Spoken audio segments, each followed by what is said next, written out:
Bonjour, donc aujourd'hui je vais vous montrer comment enregistrer en téléchargeant des fichiers ou en les ajoutant à votre porte-documents, des fichiers qui peuvent être aussi bien dans la messagerie que dans votre espace de classe. Donc on va commencer par la messagerie, voilà.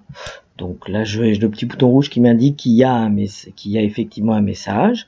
Alors je vais chercher un document, voilà, par exemple ici, je vois qu'il y a une pièce jointe qui est indiquée, et puis je vois tout en bas, il y a un document, planning de révision pour le brevet. Alors vous voyez que j'ai toujours deux choix quand il y a une pièce jointe, soit télécharger, soit ajouter au porte-document. Donc si je choisis télécharger, ça va le télécharger sur mon ordinateur, donc je teste. Télécharger. Alors deux possibilités s'offrent à vous, soit d'enregistrer, soit d'ouvrir.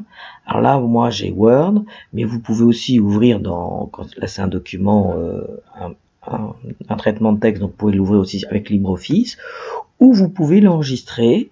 Alors si vous l'enregistrez, il faut que vous connaissiez le fichier par défaut, ou votre navigateur internet, ici Firefox, mais les fichiers qui sont téléchargés. Moi, je vous conseillerais plutôt d'utiliser ouvrir, comme ça vous pouvez voir le document, et puis comme ça, après, vous l'enregistrez dans le dossier que vous souhaitez. Donc, je vais pas le faire, si je vais le faire. Ouvrir, voilà, je vais ouvrir le document, donc il s'ouvre dans mon navigateur. J'active la modification, et puis, il n'y a plus qu'à l'enregistrer. L'enregistrer dans un document, enregistrer sous, voilà. Donc je sélectionne, je vais le mettre dans cours, et j'ai plus qu'à cliquer sur enregistrer. Voilà, c'est fait. Donc je retourne ici, voilà. Donc c'est assez simple, je peux l'enregistrer, donc le télécharger, ou je peux l'ajouter au porte-document.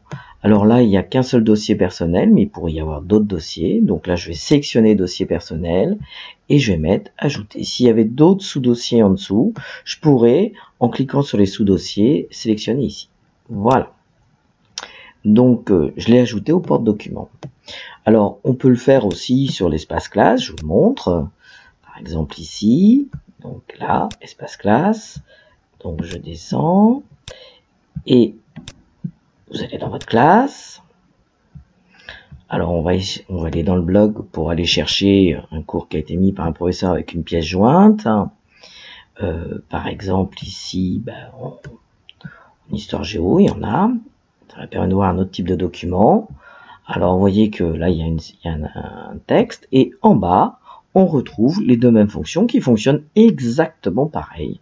Donc, c'est très facile de le faire. Voilà. Donc, je vous souhaite une bonne fin de journée. Alors, et il y aura bien entendu bien d'autres tutos pour vous permettre de bien prendre en main l'ONT. Au revoir.